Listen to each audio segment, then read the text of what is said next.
Hello बच्चों, let's see the question. Question says mark the correct alternative in each of the following. And question is three vertices of a parallelogram taken in order are -1, -6, 2, -5, and 7, 2.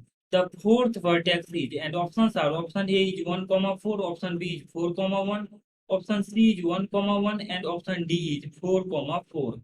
So key concept for this question is our key concept is slope of slope of a line segment slope of a line segment PQ having P coordinate is x1, y1 and Q point having coordinate x2, y2 is।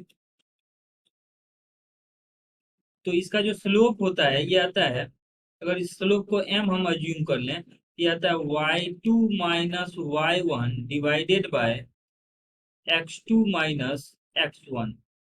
ये slope होता है हमारे पास किसी भी line segment के लिए। अब यहाँ पर एक पैरेललोग्राम गिवन है।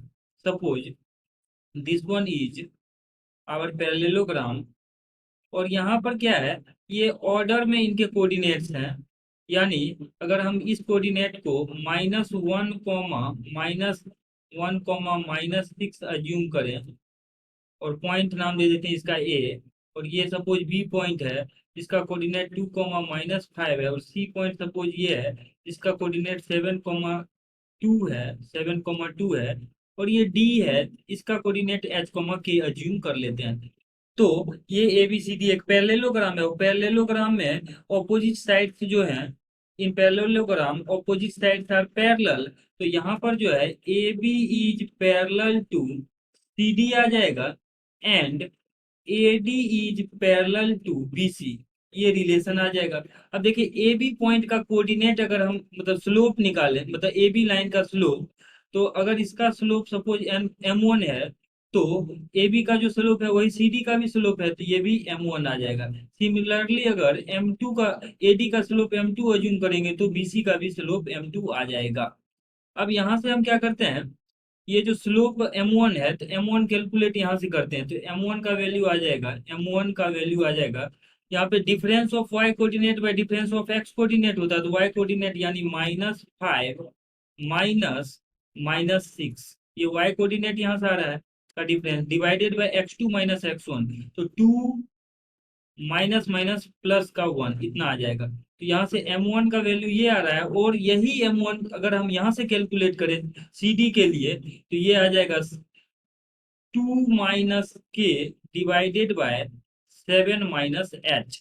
सिंप्लीफाई जब हम इसको करेंगे तो यहाँ से सिंप्लीफाई करके हमारे पास इसका वैल्यू आ जाएगा। So by simplification we will get, यहाँ 5 माइनस माइनस प्लस का 6, तो 1 बच जाएगा, ये आ जाएगा 1/3 इक्वल्स टू, और ये डिफरेंस आ रहा है 2 - k डिवाइडेड बाय 7 - h।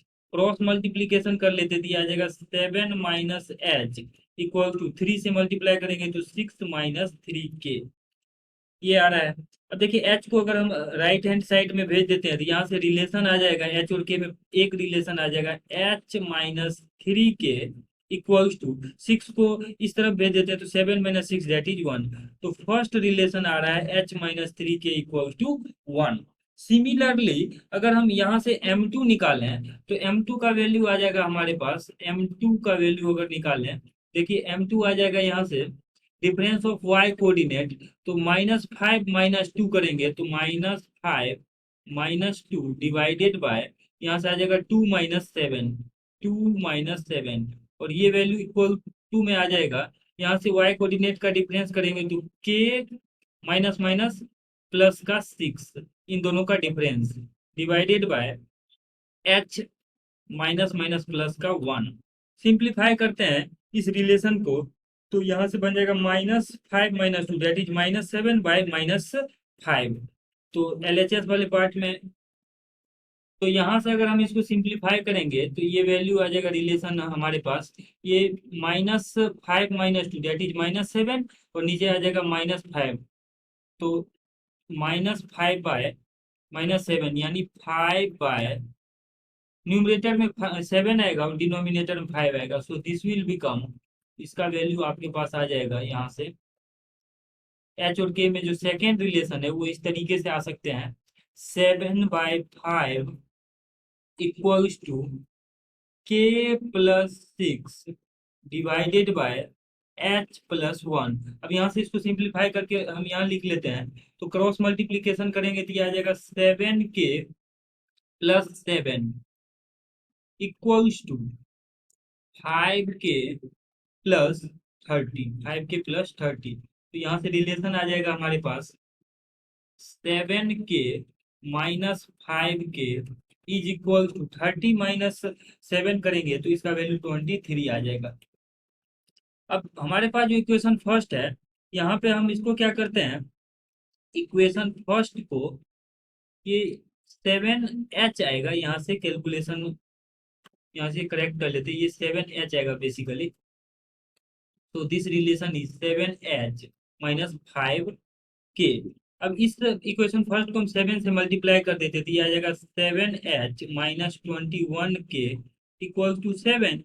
और जो ये रिलेशन आया है ये है 7h - 5k इक्वल टू 23। इन दोनों को आपस में हम सब्ट्रैक्ट कर देते हैं। जब इन दोनों को आपस में सब्ट्रैक्ट करेंगे तो ये आ जाएगा माइनस प्लस माइनस, तो 7h से 7h कैंसिल आउट हो जाएगा और ये बच जाएगा -16 इक्वल्स टू -16k बेसिकली। तो ये आ जाएगा आपके पास -16k इक्वल्स टू, और इस तरफ हम जब इसको सब्ट्रैक्ट करेंगे तो -16 आएगा। तो सिंप्लीफाई करने से हमारे पास k का वैल्यू आ गया है 1, और k का वैल्यू इक्वेशन फर्स्ट में हम रख देंगे, यहाँ से h आ जाएगा 1+3k यानी 1+3, सो h इज 4। तो h, k हमारे पास जो थर्ड पॉइंट d था, d पॉइंट का कोऑर्डिनेट आ जाएगा h, k विच बिकम्स 4,1।